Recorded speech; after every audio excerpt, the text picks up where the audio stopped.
toujours checker qu'il n'y ait pas genre une poussière dans les cheveux. Tu sais, sinon tu passes au montage 3 heures à ne voir que ça. Bonjour à toutes et à tous, je suis ravie de vous retrouver aujourd'hui pour une nouvelle vidéo et il s'agit d'un nouveau bilan couture.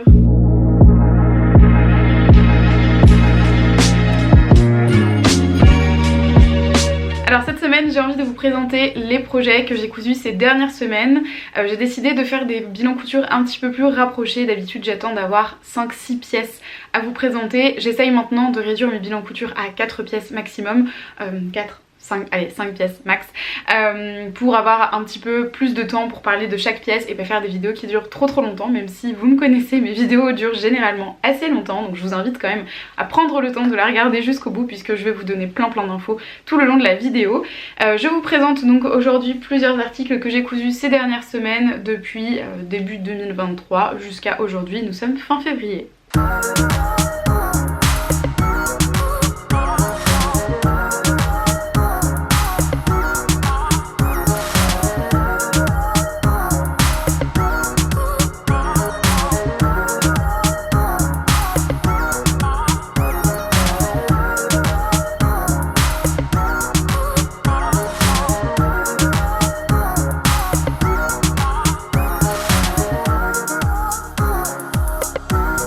Alors je commence ce bilan couture par vous présenter une jupe que j'ai cousue, je dirais vraiment tout début d'année. C'est le premier projet que j'ai cousu en 2023. Je vous l'ai déjà présenté sur Instagram en photo, mais généralement j'en fais pas des cases sur Insta. Je fais juste une photo par-ci par-là. Et puis voilà. Donc cette jupe, il s'agit d'un hack de la jupe Hortense de Charles & Plo, issu du livre Ma garde-robe bohème chic, et bien dis donc, que je vous remets donc juste ici. La jupe Hortense, donc c'est une jupe que j'ai déjà cousue à 4 reprises, c'est ma 4e version. J'ai déjà fait 2 versions classiques et 2 hacks, dont ma jupe en jean que je vous remets dans le petit i juste ici. Je crois qu'il est là, il me semble. Donc j'ai hacké en fait la jupe Hortense pour en faire une jupe en jean en patchwork, en jean recyclé. Donc pour vous, voilà, allez voir la vidéo, je pense que ça peut vous intéresser. Pour cette 4e version, 4e et dernière version en date, j'ai eu envie d'une jupe à feston. Les festons, c'est ce que vous voyez ici, en fait c'est ce petit détail un peu dentelé, un peu comme des sortes de petites pétales de fleurs. Je trouve ça juste ravissant. J'avais envie en fait d'une jupe avec des festons. Je ne sais pas d'où me vient l'idée des festons. Je pense que j'ai dû voir un truc sur Instagram et me dire tiens c'est vachement sympa et si je faisais la même chose. C'est un détail que j'ai sur une chemise COS que j'avais trouvé de seconde main, que j'adore, et j'avais envie d'en faire une jupe. Alors pour ce qui est des détails de la jupe, avant de vous parler un peu des détails techniques et de comment je l'ai fait, il s'agit d'un jacquard de coton de seconde main. Il est beige que j'ai trouvé, c'est une chute Garnier Thiebaud, et à l'intérieur j'ai doublé avec un satin de polyester un peu couleur champagne qui match très bien avec la couleur de la jupe, que j'ai trouvé en seconde main également dans une friperie probablement. Donc ma jupe est en 100% soit polyester soit coton, 50-50 du coup. Alors pour ce qui est du hack que j'ai réalisé, donc j'ai rajouté en fait les festons en bas de la jupe. J'ai eu plusieurs choses à modifier. Première modification, c'est que j'ai choisi de doubler intégralement la jupe. Si je vous la montre sur l'envers, vous verrez que franchement je suis super contente parce que je trouve qu'elle est aussi belle à l'endroit qu'à l'envers. Donc j'ai vraiment en fait ma ceinture qui est dans le tissu principal, ma bande de feston qui est aussi dans le tissu principal, je vous en reparle juste après, et ma doublure qui vient du coup sur l'ensemble du corps de la jupe. On retrouve les pinces et j'ai également mon zip qui est pris ici en sandwich. Pour ce qui est de la doublure, j'ai tout simplement fait la jupe en 2 fois, je me suis pas embêtée, j'ai juste voilà reproduit la jupe 2 fois. J'ai juste pas découpé la ceinture dans la doublure puisque je voulais une ceinture qui soit un peu plus rigide, donc j'ai gardé mon jacquard. Et pareil pour la bande de feston, j'ai décidé effectivement de la faire également dans le jacquard pour ne pas avoir de soucis. Alors pour ce qui est du coup des détails et des finitions, j'ai assemblé ma doublure par la ceinture, donc j'ai posé en fait ma ceinture de doublure. En fait j'ai monté la jupe 2 fois, une fois classique et une fois avec la doublure, et ensuite j'ai rattaché par la ceinture, ce qui faisait que j'avais des bords flottants en fait au niveau du bas de la jupe, que je suis venue prendre en sandwich en fait dans ma finition avec les festons. Je sais pas si c'est très clair, mais bon, n'hésitez pas à me le dire en commentaire. Pour ce qui est de la partie la plus compliquée en fait de ce hack, au-delà de la doublure qui est quand même assez simple, c'est l'ajout des festons. Pour ça, je me suis un peu pris la tête en vrai, parce que je voulais qu'il y ait un raccord absolument impeccable à l'arrière. Vous voyez qu'ici j'ai ma... Enfin, vous voyez pas très bien parce que la saturation est énorme, mais ici j'ai ma couture dos, donc mon milieu dos avec mon zip. Donc j'ai une couture et je voulais en fait que mon raccord soit nickel au niveau de mon raccord de feston en bas. J'ai pas mal hésité au départ à ajouter les festons directement sur les pièces, donc en continuité des pièces de la jupe, mais c'était hyper compliqué parce que les calculs étaient beaucoup plus compliqués en faisant comme ça. Il fallait que je modifie un plus mes pièces de patron, donc c'était pas idéal pour moi. J'ai décidé donc après coup de faire plutôt une bande rapportée, donc d'ajouter en fait comme une sorte de bande. On voit légèrement la couture, mais encore une fois ça se voit pas beaucoup, donc c'est pas hyper gênant. J'avais peur que ça casse la silhouette, en fait finalement non, donc c'est très bien. Ce que j'ai fait, c'est que j'ai fait d'abord un gabarit de feston. J'en ai pas trouvé sur internet, dites-moi si ça vous intéresse que je vous mette un lien pour télécharger justement le gabarit que j'ai fait. Donc j'ai testé en fait sur Illustrator, j'ai fait des formes pour avoir justement ma forme de feston, donc en faisant avec des ronds etc. J'ai imprimé mon gabarit, donc j'avais 4 festons sur mon gabarit. Ensuite il suffit de le reproduire plusieurs fois pour avoir une bande un peu plus longue. Et donc j'ai testé sur des chutes plusieurs types de gabarits, plusieurs profondeurs, plusieurs largeurs. En fait ça va vraiment influer sur la qualité de couture. Disons que j'avais testé au début des festons beaucoup plus profonds avec vraiment un arrondi beaucoup plus prononcé, mais c'était beaucoup plus difficile à coudre, les angles étaient beaucoup plus compliqués et ça me donnait vraiment des ronds assez saccadés, donc c'était pas du tout propre.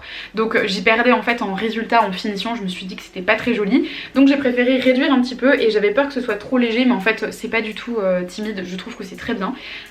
C'est une jupe que j'aime beaucoup porter en ce moment en hiver avec une paire de bottes qui va très très bien, que j'ai acheté chez Monkey, et voilà, des pulls avec un gros manteau, une petite veste, enfin un manteau et une écharpe, ou même un très très long manteau. C'est je trouve une jupe qui fonctionne très très bien pour la période hivernale. Elle fonctionnera aussi très très bien au printemps puisque ce côté un peu floral forcément c'est printanier, donc c'est très joli. Je pense qu'elle irait super bien d'ailleurs avec ma petite blouse ici, qui est pas une blouse cousue main, c'est une blouse que j'ai trouvée de seconde main dans une friperie. Ça c'est le dressing de Jules et Alice à Épinal, si ça vous intéresse. C'est une friperie que j'adore, c'est une vente au kilo, incroyable.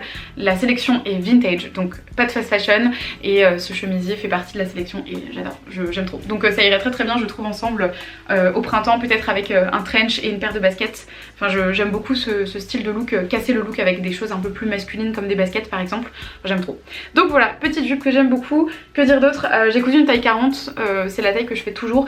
Il se trouve qu'en fait cette jupe là c'est vraiment ma jupe de base, c'est la jupe Hortense, donc que j'ai déjà cousue comme je vous l'ai dit 4 fois.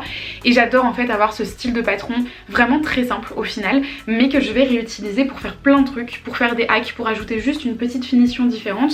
Et en fait tout de suite la jupe a un look totalement différent, et c'est ce genre de patron en fait que j'ai vraiment envie d'avoir dans ma patron tech. Je vous rabâche un peu ce discours là de vidéo en vidéo, mais ça se confirme à chaque fois que je fais ce style de vêtements. Je me dis qu'en fait ça confirme totalement ce que je dis. Donc je suis très contente d'avoir cette jupe là dans ma patron tech. Je la trouve très efficace et je n'ai pas fini de la coudre.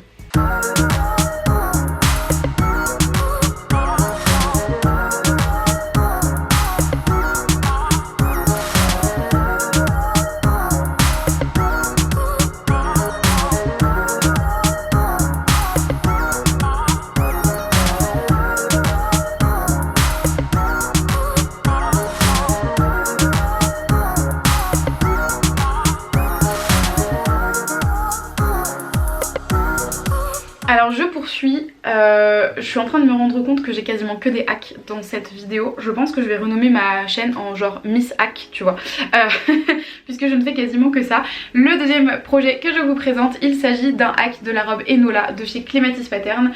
Si vous suivez aussi ma chaîne, vous savez que je parle soit de Clematis Pattern, soit de Charles & Plo, l'une ou l'autre dans chaque vidéo. Ici il s'agit donc d'un hack de la robe Enola. C'est une blouse que j'ai renommée puisque je l'ai tellement modifiée que je me suis dit je vais lui donner un nom. Je l'ai appelée la blouse Cerato. Cerato pour les fleurs de bac. Si vous connaissez un petit peu les fleurs de bac, peut-être que ça vous parlera. C'est un, comment on peut appeler ça, c'est un système de soins pour les émotions.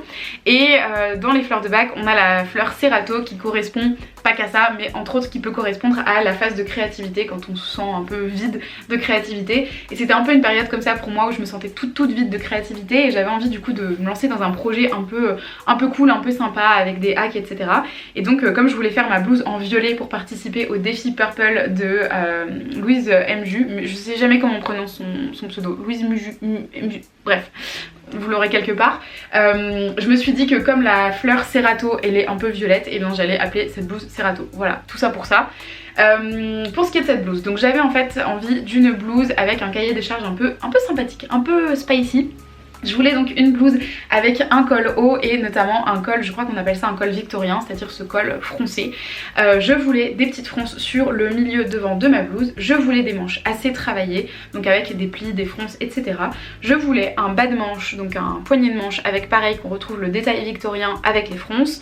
Et je voulais également une ouverture dans le dos avec un petit bouton. Ça c'était mon cahier des charges. Je voulais aussi quelque chose d'un petit peu ample que je puisse porter avec des pantalons, vraiment un peu comme cette blouse là, pouvoir la porter de cette manière là, c'est-à-dire là j'ai juste un jean et je trouve que ça fonctionne très bien. Et je voulais de la couleur parce que je coupe pas de couleur et en ce moment je suis dans une période de ma vie où j'ai besoin de couleur dans ma vie. Je voyais une vidéo l'autre jour qui disait une fille qui avait un pull jaune et qui disait mais comment voulez-vous pleurer dans ce pull jaune, et c'est vrai, comment voulez-vous pleurer dans cette blouse rose fuchsia, genre comment voulez-vous être malheureuse. Bon bah c'est pareil, j'ai envie de mettre de la couleur dans ma vie, donc j'ai envie de coudre de la couleur. Pour ce qui est de ce tissu, c'est des restes de ma doublure de manteau que j'ai cousu il y a quelques mois, que je porte pas tant que ça d'ailleurs. Je reviendrai sur ces cousettes là peut-être dans une vidéo particulière sur mes fails de couture, dites-moi en commentaire si ça vous dirait. Et donc ce tissu là c'est un tissu en polyester très fluide, je saurais pas vous dire si c'est une viscose ou quoi, honnêtement là on touche à un point où je n'ai pas de connaissance. Et donc j'avais cette chute de tissu que je voulais réutiliser et donc je me suis dit je vais faire cette blouse. Alors pour ce qui est du hack, je suis partie de la robe Enola de Clematis Pattern parce que ce qui m'intéressait c'est que la robe elle était déjà patronnée avec un col haut. Je sais qu'elle était facilement modifiable au niveau du dos. À la base c'est une robe qui est dos nu qu'on peut modifier très simplement pour avoir un dos plein. Et en fait ce qui m'intéressait c'était vraiment voilà, de reproduire, de reprendre ce col haut. Ce que j'ai fait c'est qu'au niveau des modifications j'ai élargi le milieu devant qu'on coupe normalement au pli de 5 cm de chaque côté, donc ça fait 10 cm en tout pour pouvoir en fait avoir ajouté des fronces sur le milieu de ma blouse. Ça m'a permis de la rendre un petit peu plus fluide. Je l'ai également rallongée de 10 cm, j'aurais pu la rallonger de 10 supplémentaires puisque je la trouve un petit peu courte. J'aime bien les vêtements qui sont crop mais pour ce style de blouse j'aime bien pouvoir les rentrer dans le pantalon et là je peux pas. Là je peux juste la porter de façon classique et je peux pas la rentrer, c'est un petit peu dommage. J'ai conservé le col que j'ai pas forcément super bien cousu, je suis en train de voir que j'ai des irrégularités dans mon col, c'est catastrophique. J'ai ajouté donc j'ai gardé le col mais que j'ai réduit de 2 cm et j'ai fait tout simplement une bande froncée qui est pliée sur elle-même pour faire le col victorien. Les finitions au niveau de l'intérieur sont faites à la main. C'est un truc que j'ai pas précisé d'ailleurs sur ma jupe précédemment, mais toute la bande de finition au niveau des festons est finie à la main. Ça c'est à cause de Célia Karénine, elle me fait coudre à la main. Maintenant je fais tout à la main. Donc la bande de col est cousue à la main pour ne pas avoir de couture visible. Pareil pour les poignets, j'ai vraiment remis les mêmes détails que sur le col. Donc on a un poignet de manche que j'ai pareil que j'ai patronné. C'est des manches que j'ai prises sur la robe Laurine de Clematis Pattern puisque j'adore le détail au niveau de la manche. Alors c'est un tissu qui est horrible à repasser donc en fait je suis un peu déçue. Je trouve que le rendu de la manche est beaucoup moins joli maintenant que je l'ai lavé, mais en gros il y a des plis creux plus des fronces, donc il y a un travail magnifique sur la tête de manche. Et donc j'ai gardé ces manches là pour rajouter ensuite, je les ai un peu rallongées, j'ai rajouté une ouverture avec ces petits boutons vintage, regardez-moi ça, je sais pas s'ils sont vintage mais en tout cas ils ont une allure un peu vintage, carré, très très beau, j'aime beaucoup. Et donc j'ai rajouté ces poignées de manche avec pareil le même effet un peu victorien et les fronces au milieu de la tête de manche. Au niveau du dos j'ai une ouverture et pareil le petit bouton qu'on retrouve. Au niveau de cette blouse je l'aime beaucoup. Maintenant je suis un petit peu déçue au niveau de mes finitions parce que typiquement je sais qu'un truc sur lequel il faut que je m'améliore c'est les fentes. Les fentes indéchirables, ce ne sont pas des fentes indéchirables, c'est tout simplement la couture que j'ai surjetée et que j'ai voilà, j'ai fait des coutures écartées surjetées et je suis venue en fait tout simplement faire un rentré de couture avec mon surjet et venir surpiquer. C'est pas ce qu'il y a de plus solide, c'est pas ce qu'il y a de plus élégant, c'est pas ce qu'il y a de plus propre, c'est pas la méthode qui est homologuée et je trouve que c'est un peu dommage parce que j'ai une blouse sur laquelle je me suis embêtée à faire des coutures à la main au niveau du poignet de manche et au niveau du col et en fait au final j'ai quand même des espèces d'irrégularités de finition où d'un côté c'est très soigné et de l'autre j'ai ces fentes qui sont quand même un peu négligées. Donc je sais que il faut que je m'améliore là-dessus, ça va être une des choses sur lesquelles je vais essayer de m'améliorer cette année 2023. Globalement je suis quand même assez contente, j'ai quand même pris le temps de alors j'ai pas entoilé mais j'ai plutôt, je crois qu'on appelle ça glacé, c'est à dire que je suis venue surpiquer à 0,5 mm de mon bord du tissu un peu plus rigide au niveau du col et au niveau des poignées de manche puisque je n'avais pas de thermocollant et du coup ça m'a permis d'entoiler un peu ces pièces là sans forcément utiliser un thermocollant, donc je trouve que c'est plutôt pas mal. Voilà, globalement cette petite blouse j'en suis quand même assez contente même si je trouve que les écarts de finition sont un petit peu dommages, c'est pas très grave et je sais que pour une prochaine version je voudrais rallonger la blouse d'au moins 10 cm voire même peut-être 15. J'ai pas d'autre chose à vous dire sur cette blouse hormis que je l'aime quand même beaucoup et que je suis très contente de coudre de la couleur, ça me fait vraiment du bien. De la couleur et des matières fluides parce que ça me change des cotons, souvent j'ai tendance à coudre des cotons soit bleu marine soit beige. À un moment donné on tourne un petit peu en rond.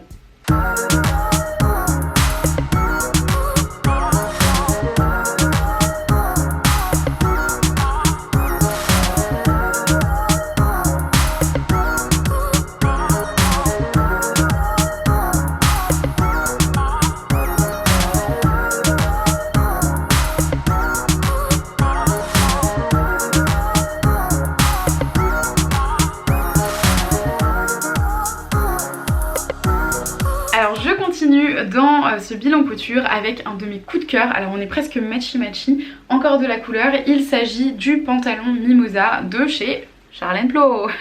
Alors pour ce pantalon c'est de nouveau un hack puisque je suis partie du short Mimosa de Charles & Plo. Il existe deux versions de Mimosa, il existe le short et la jupe culotte. Je n'ai pas décalqué la jupe culotte, j'ai décalqué uniquement le short, enfin sachant que c'est la même pièce je pense mais rallongée. Pour ce qui est donc du short Mimosa, c'est un short que j'ai cousu 3 fois cet été que j'adore. J'adore le fit, en fait j'aime beaucoup la manière dont ça tombe sur la taille, j'aime beaucoup la manière dont les pinces tombent sur moi au niveau du ventre et au niveau de la chute de rein.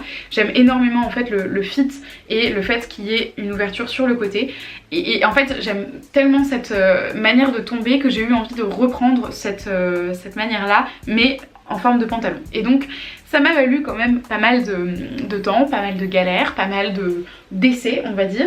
Donc je suis partie du short Mimosa que j'ai d'abord tout simplement rallongé de façon aussi basique. J'ai juste pris la pièce, je l'ai décalée je pense que j'ai dû rajouter 1 mètre et puis je me suis dit ok ça va faire un pantalon. J'ai fait une première toile.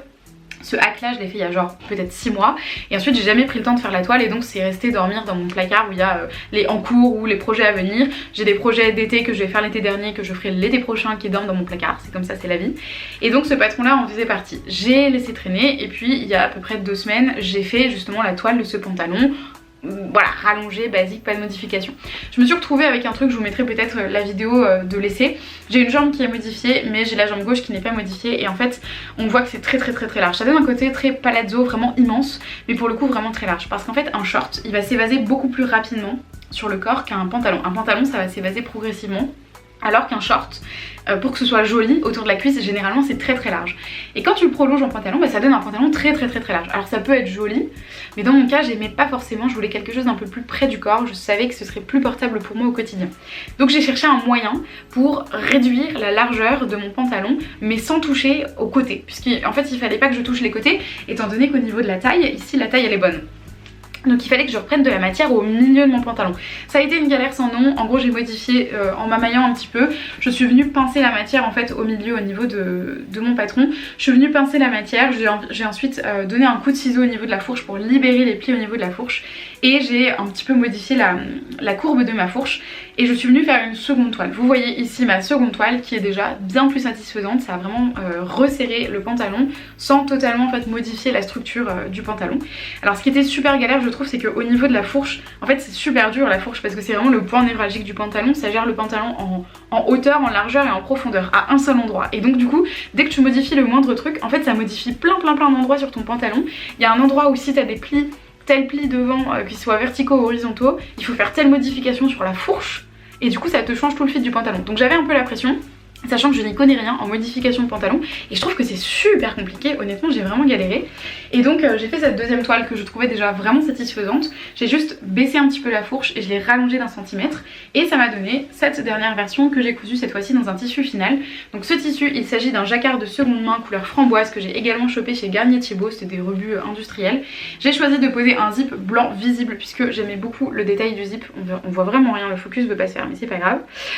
J'aimais beaucoup le détail de ce zip qui est un petit peu en losange, j'ai mis exactement le même sur ma jupe Hortense et donc j'ai cousu ce pantalon là dans ce tissu là que je trouve juste génial. Alors le désavantage du jacquard sur un pantalon je trouve que c'est le fait que ça se froisse, néanmoins c'est un tissu qui est tellement beau que vraiment on peut rien lui reprocher. Au niveau des détails j'ai entoilé uniquement la ceinture extérieure avec la même technique de glaçage, je vais appeler ça le glaçage, si c'est pas le glaçage c'est pas grave mais on s'est compris. Pour ce qui est de la ceinture intérieure je ne l'ai pas entoilée, par contre je l'ai cousue avec des points à la main. Est-ce qu'on verra? Ouais voilà. Donc j'ai fait en fait des points à la main tout le long, on a l'impression qu'ils sont hyper détendus mais bon à la main c'est un peu spécial. Donc j'ai fait en fait une couture à la main tout le long de la ceinture et j'ai fait également des points à la main pour l'ourlet du bas que j'ai fait beaucoup trop large, je l'ai fait de 2 fois 3 cm.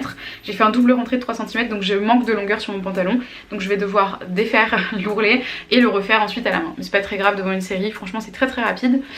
Pour ce qui est de ce pantalon, et sachez que du coup en fait j'avais envie d'une base de pantalon que je puisse décliner de toutes les couleurs. Je voulais en fait vraiment ce pantalon que je sais qu'il me va bien, qui me va bien au niveau de la taille, je sais que je suis confortable, qu'il est bien ajusté mais en même temps qu'il n'est pas trop serré, je sais que l'ouverture me correspond, je sais que les pinces tombent bien, je sais que le fit est joli sur moi, que ça moule un petit peu les fesses mais qu'en même temps c'est évasé au niveau des cuisses, que je peux porter avec des baskets ou avec des sandales à talons ou avec des bottes. Je sais que c'est vraiment le genre de pantalon que je peux mettre avec tout, que je peux associer avec plein de hauts et donc que je peux reproduire dans plein de couleurs différentes. Moi c'est vraiment ce que je voulais pour ce pantalon là et donc je suis très contente en fait d'avoir pris le temps de mettre au point vraiment ce patron qui est un peu différent du patron de base, de hacker en fait finalement ce patron pour en faire quelque chose qui va juste être impeccable pour moi. Donc je suis vraiment ravie en fait d'avoir fait cette démarche là et honnêtement ça me convient très bien. Donc là c'est le premier pantalon que je vais coudre mais je vais en faire bien d'autres dans cette forme là mais avec d'autres coloris. J'ai déjà un pantalon, un tissu pied de poule, pied de puce, c'est beaucoup plus petit que le pied de poule, donc pied de puce qui fera un effet gris, faux uni gris. Je pense qu'il pourrait être très joli pour mettre des tenues peut-être un peu plus simples que des trucs full color block.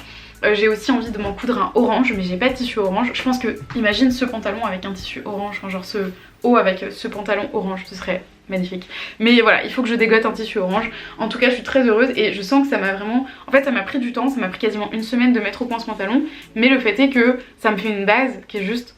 Elle est impeccable pour moi et j'en suis mais ravie.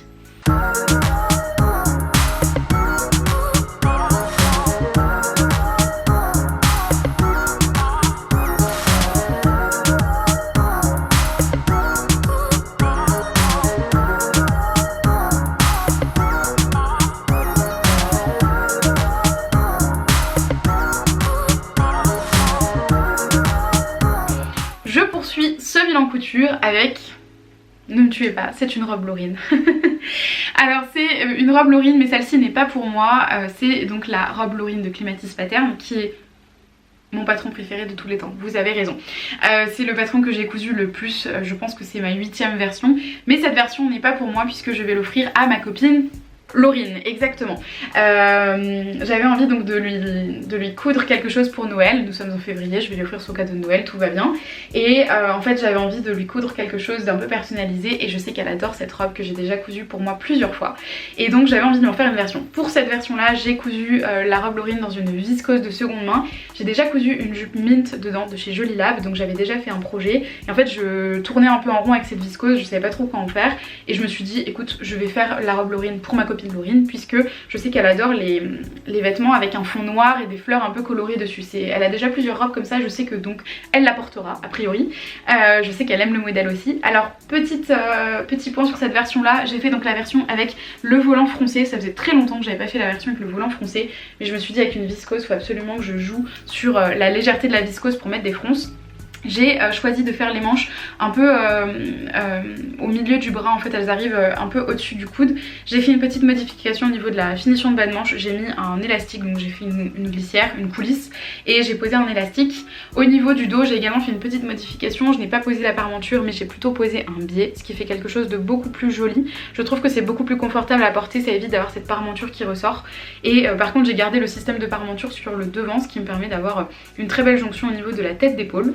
Je n'ai rien modifié d'autre hormis que j'ai enfin réussi à faire une pose de zip correcte. Alors il y a le motif qui joue mais en fait mon zip invisible est pour une fois, pour la première fois invisible. Et l'astuce, la technique en fait qu'on m'avait déjà suggéré mais que je ne voulais pas écouter parce que je suis une tête de mule, c'est de poser mon zip en deux fois. C'est d'abord de bien repasser le zip invisible pour bien l'ouvrir et ensuite c'est de poser d'abord avec le pied de zip classique et ensuite avec le pied de zip invisible. Et en fait en le posant en deux fois, bah, c'est beaucoup plus simple et je sais pas par quelle sorcellerie mais mon zip est invisible. Donc je suis ravie. Au niveau des pinces, je l'ai pas forcément beaucoup cintrée, je la recentrerai sur elle. Alors pour des raisons évidentes, vous ne verrez pas de vue portée de cette robe là puisque je vais pas elle est pas pour moi, donc je vais pas la porter même si c'est la même taille. J'ai pas forcément envie de la mettre sur moi comme je vais l'offrir et que Laurine va certainement regarder cette vidéo, donc voilà. Mais pour ce qui est des pinces, j'ai décidé de ne pas l'ajuster plus que ça dans un premier temps au niveau des pinces dos, les grands losanges qu'on a sur le dos, et je viendrai l'ajuster directement sur elle pour pouvoir vraiment faire quelque chose qui fit. Au niveau de la pince dos, je peux très facilement la reprendre, la redécoudre, il n'y a vraiment pas de souci. Et comme ça je pourrais ajuster au niveau de justement de l'ajustement de du ventre, puisque c'est à cet endroit là que ça va vraiment venir resserrer, c'est au niveau de la taille. Et je sais que moi là ça me dérange pas d'être un peu maintenu, un peu serré, un peu moulé, alors que sur certaines personnes je sais que c'est pas forcément très idéal, qu'il y a des gens qui préfèrent ne pas être moulé à cet endroit là. Donc je verrai avec elle ce qu'elle préfère et je l'ajusterai sur elle. Donc très contente, c'est rare que je couse pour les autres, c'est la première fois que je vous présente une pièce en bilan couture que j'ai cousu pour quelqu'un d'autre. J'ai apprécié cette expérience, honnêtement, moi qui étais vraiment réticente à l'idée de coudre pour les autres. En fait, coudre des vêtements pour femmes pour les autres, ça ne me dérange pas. Par contre, coudre un vêtement par exemple pour mon copain, genre un t-shirt pour mon copain, je crois que j'aurais pas envie. Mais bon, ça viendra peut-être, hein, qui sait.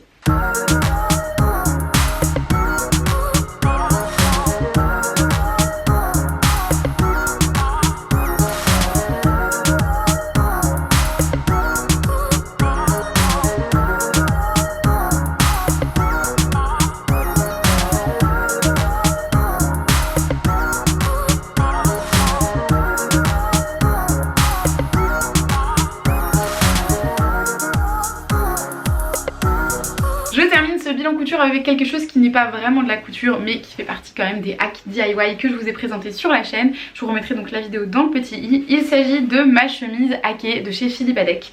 Donc cette chemise en fait c'est une chemise blanche toute simple que j'avais trouvée en friperie il y a des années dans un bac genre à 1 €, vraiment un truc tout simple.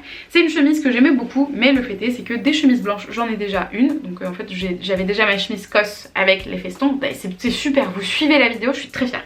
Et donc j'avais cette deuxième chemise Philippe Adec que je ne portais pas puisque elle n'a pas de feston, donc elle est beaucoup moins originale, donc elle est beaucoup moins sympa, donc elle restait tout le temps dans mon placard. Et pour la Saint-Valentin, j'avais envie de vous proposer un DIY de Saint-Valentin parce que j'avais envie de mettre du love dans ma vie et de vous faire un tutoriel avec plein de cœurs. Et donc j'ai eu envie de hacker cette chemise pour venir la customiser avec des cœurs. Donc tout simplement, je suis venue tamponner de la peinture textile avec un tampon en forme de cœur. C'est une peinture textile de chez PBO, je vous explique tout dans le tutoriel, dans la vidéo que je vous ai postée il y a quelques semaines. Et j'adore vraiment le rendu de cette chemise. Je trouve que ça change totalement le look de cette chemise, ça lui donne un côté hyper original, en même temps personne n'aura jamais la même.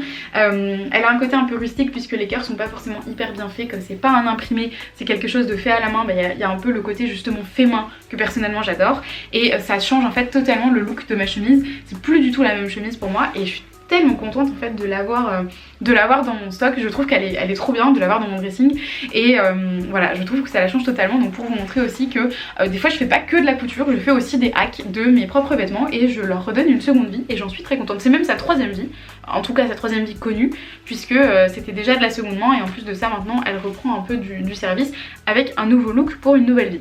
C'est tout pour ce bilan couture, j'espère qu'il vous aura plu. J'ai été vraiment ravie de vous présenter les pièces que j'ai cousues ces dernières semaines. Je suis vraiment très fière des pièces que j'ai cousues. Je regardais un de mes derniers bilans couture récemment. Je crois que c'est mon dernier bilan couture en date peut-être, ou celui de l'année de fin d'année. J'étais pas hyper contente des pièces que je vous ai présentées, notamment le pantalon Hazel bleu électrique que j'ai fini par reprendre 2 fois, que j'ai redécousu. Ça fera partie je pense de la vidéo des fails de couture que je vous présenterai, puisque c'est vrai qu'on montre beaucoup ce qui marche, on montre beaucoup en bilan couture tout ce qu'on a cousu, mais c'est bien aussi de revenir un petit peu sur ces vêtements là avec du recul, peut-être quelques mois après, en vous disant bon bah en fait finalement ce vêtement là quand je vous l'ai présenté peut-être ça allait, mais en fait au final au porté ça n'allait pas. Donc je reviendrai je pense avec une vidéo très rapidement sur ce sujet là avec mes fails de couture, parce que c'est pas vraiment des fails mais plutôt avec mes trucs couture que sur le coup tu dis ok ça va et en fait avec du recul ça ne va pas. Et vous expliquer un petit peu quelles étaient mes erreurs et quelles sont les leçons que j'en retire, puisqu'il y en a eu plusieurs. Voilà, j'espère en tout cas que ce bilan vous aura plu. N'hésitez pas à me dire en commentaire ce que vous en avez pensé. N'hésitez pas aussi à me dire ce que vous êtes en train de coudre en ce moment, ça m'intéresse. Ça pourra peut-être m'inspirer pour le printemps. En attendant la prochaine vidéo, donc je vous embrasse, je vous dis à la prochaine et prenez grand soin de vous.